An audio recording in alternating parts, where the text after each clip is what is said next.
BNP ছেড়ে আওয়ামী লীগে যোগ দেওয়ার ঘোষণা দিয়েছেন ব্যারিস্টার রুমিন ফারহানা। নির্বাচনে মনোনয়ন না পাওয়ায় নয়, বরং দলের ভেতরের দুর্নীতি ও স্বচ্ছ রাজনীতির অভাবের কারণেই তিনি বিএনপি ছাড়ার সিদ্ধান্ত নিয়েছেন। আপনি যদি আপনাকে শ্রেষ্ঠতর প্রমাণ করতে না পারেন, তাহলে আওয়ামী লীগের ফিরে আসা আপনি কোনোভাবে ঠেকাতে পারবেন। রুমিন ফারহানা বিএনপিতে থাকছে না, তিনি মনে হয় আওয়ামী লীগে যোগদান করতে যাচ্ছেন। রুমিন কি তবে তার বাবার সেই ফেলে আসা ঠিকানাতেই ফিরছেন?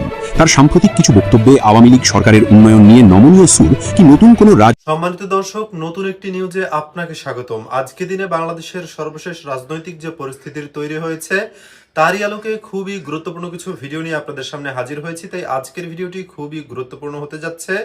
সম্পূর্ণ ভিডিওটি দেখলে বাংলাদেশের রাজনৈতিক সর্বশেষ পরিস্থিতি সম্পর্কে খুবই গুরুত্বপূর্ণ কিছু তথ্য পেয়ে যাবেন। তাই ধৈর্য ধরে সম্পূর্ণ ভিডিওটি দেখার অনুরোধ রইল। তার আগে ছোট করে একটি অনুরোধ, আপনারা যদি এই ধরনের আপডেট নিউজগুলো সবার আগে পেতে চান, অবশ্যই চ্যানেলটি সাবস্ক্রাইব করে বেল আইকনটি অল করে দিবেন। বিএনপি ছেড়ে আওয়ামী লীগে যোগ দেওয়ার ঘোষণা দিয়েছেন ব্যারিস্টার রুমিন ফারহানা।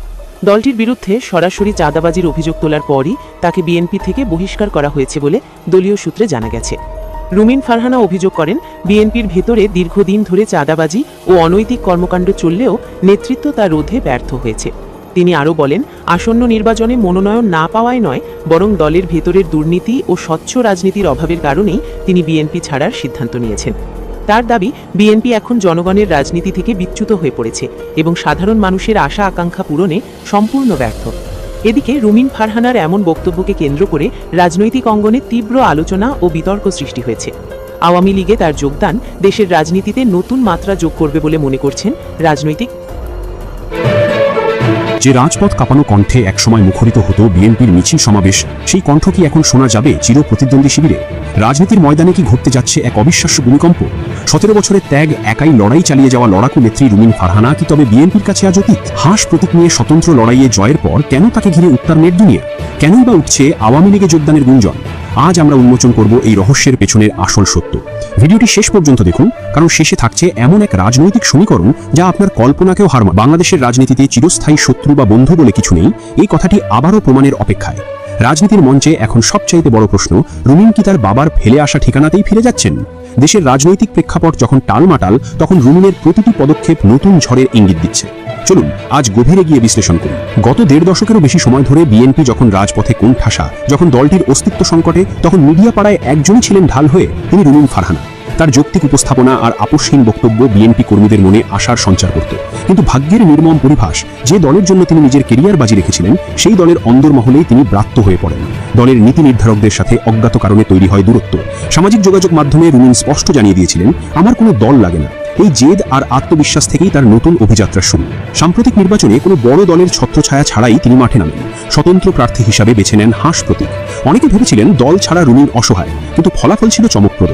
কোনো সাংগঠনিক সমর্থন ছাড়াই তিনি বিপুল ভোটে জয়লাভ করে প্রমাণ করেছেন, জনপ্রিয়তা প্রতীক বা দলে নয়, বরং ব্যক্তিত্বেই থাকে। এই জয় কেবল একটি আসনের বিজয় ছিল না, বরং এটি ছিল তাকে অবমূল্যায়ন করা ব্যক্তিদের বিরুদ্ধে এক চরম জবাব। জয়ের পর বিএনপির অনেক নেতা তার সাথে যোগাযোগ করার চেষ্টা করলেও রুমিন তার অনড় অবস্থান থেকে এক চুলও নড়েননি। রুমিন ফারহানার রাজনৈতিক পরিচয়ে শুধু বিএনপি দিয়ে বিচার করলে ভুল হবে। তিনি ভাষা সৈনিক অলি আহাদের উত্তরসূরি। মনে রাখা প্রয়োজন, অলি আহাদ ছিলেন আজকের আওয়ামী লীগের অন্যতম প্রতিষ্ঠাতা সদস্য। 52 উত্তাল দিনগুলোতে তার অবদান ইতিহাসের পাতায় স্বর্ণাক্ষরে লেখা। যদিও পরে মতাদর্শের কারণে তিনি আলাদা পথ বেছে নেন, কিন্তু সেই পারিবারিক রক্ত আর আওয়ামী লীগের আদি ইতিহাস রুমিনের ধমনীতে বহমান। বিশ্লেষকরা প্রশ্ন তুলছেন, রুমিন কি তবে তার বাবার সেই ফেলে আসা ঠিকানাতেই ফিরছেন? তার সাম্প্রতিক কিছু বক্তব্যে আওয়ামী লীগ সরকারের উন্নয়ন নিয়ে নমনীয় সুর কি নতুন কোনো রাজনৈতিক জোটের ইঙ্গিত? গুঞ্জনের পালে হাওয়া লাগে গত 21শে ফেব্রুয়ারি শহীদ মিনারে। একজন ভাষা সৈনিকের সন্তান হওয়া সত্ত্বেও নিজ দলের কর্মীদের হাতেই তাকে হেনস্থার শিকার হতে হয় বলে অভিযোগ ওঠে।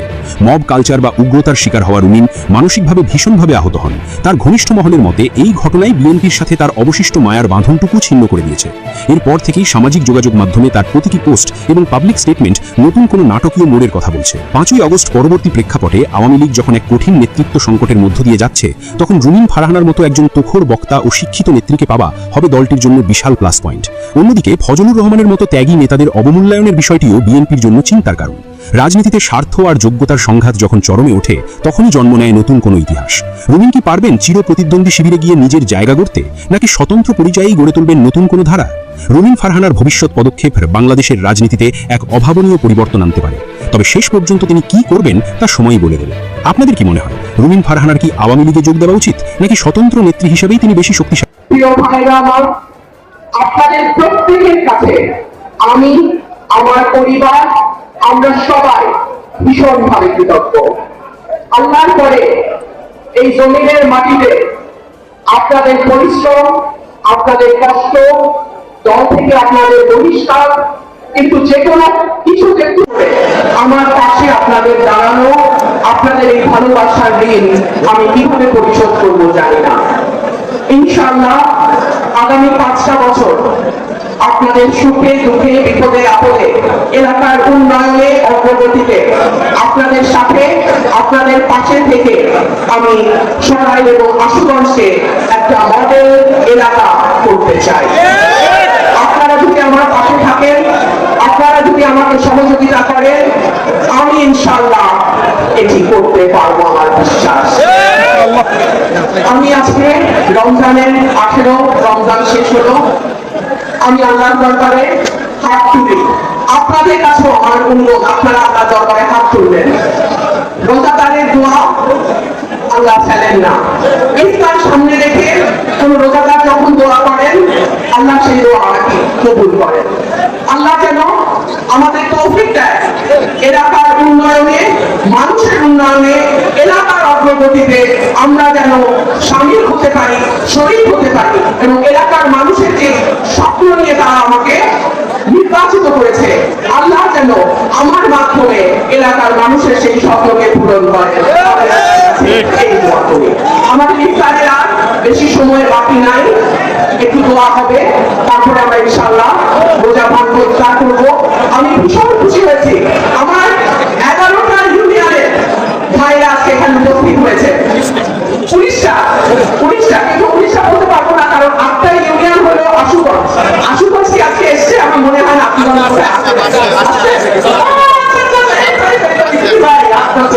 না, ঠিক আছে, 19টা আমার 19টা ইউনিয়নের ভাইরা এসছেন, দূর দূরান্ত থেকে এসছেন। আল্লাহ আমাদের সবার দোয়া কবুল করুন। আল্লাহ অশেষ মেহেরবান, ওনার সাহায্য ছাড়া, ওনার রহমত ছাড়া আমাদের পক্ষে ত্রয়োদশ জাতীয় সংসদ নির্বাচনে এইরকম ভূমিধ্বস বিজয় কোনোভাবেই সম্ভব হতো না। আমরা একটা স্বপ্ন নিয়ে সবাই হাসপাতালে পৌঁছেছি। আমি আল্লাহ রাব্বুল আলামিনের কাছে দোয়া করি, আমি তার কাছে চাই আল্লাহ যেন এই স্বপ্ন পূরণের শক্তি আমাদেরকে দেন। আল্লাহ যেন এই এলাকার উন্নয়নে আমাকে তার উজিলা করে দেন। আমরা যারা এখানে আজকে উপস্থিত, রোজাদারদের দোয়া আল্লাহ কবুল করেন। রোজা ভাঙার আগ মুহূর্তে, ইফতারের আগ মুহূর্তে যে দোয়া তার কাছে করা হয়, আল্লাহ মেহেরবান সেটাকে কবুল করে দেন। আমি আপনাদের সবার কাছে দোয়া চাই। আমি জানি না কার হাত কবুল হবে, আমরা জানি না কার মুখের দোয়া মালিকের পছন্দ। আপনারা আমার জন্য দোয়া করবেন। শুধু প্রযুক্তি চালুরা না, আপনাদের এই ঘরের নিয়ে যেন ব্রাহ্মণবাড়িয়া 2 তথা সরাইল, আশুগঞ্জ এবং বিজয়নগরে সকল উন্নয়ন অগ্রগতি আল্লাহ যেন আমাকে তার উজিলা করে দেন। রাস্তাঘাট, স্কুল, মাদ্রাসা, কলেজ, চিকিৎসা কেন্দ্র, স্বাস্থ্য কেন্দ্র থেকে শুরু করে যেই জায়গাগুলোতে আমরা আশানুরূপ অগ্রগতি লাভ করতে পারি না, পিছিয়ে আছি, আল্লাহ যেন আমাদের হাতকে কবুল করেন। আমরা যেন এলাকার মানুষকে, আমাদের ভোটারকে, তারা আসনকে নির্বাচন করেছে, ভোট দিয়েছে, তাদের সেই স্বপ্ন যেন আমরা পূরণ করতে পারি। এই ভিডিওগুলো দেখছিলেন, এই সম্পর্কে আপনাদের মন্তব্য কমেন্টে লিখে পাঠাবেন। ভিডিও ভালো লাগলে চ্যানেলটি সাবস্ক্রাইব করতে ভুলবেন না। এবারের মতো এখানেই বিদায় নিচ্ছি, শীঘ্রই দেখা হবে নতুন কোনো ভিডিও নিয়ে। ততক্ষণ সকলে ভালো থাকুন, সুস্থ থাকুন। আসসালামু আলাইকুম ওয়া রাহমাতুল্লাহি ওয়া বারাকাতুহু।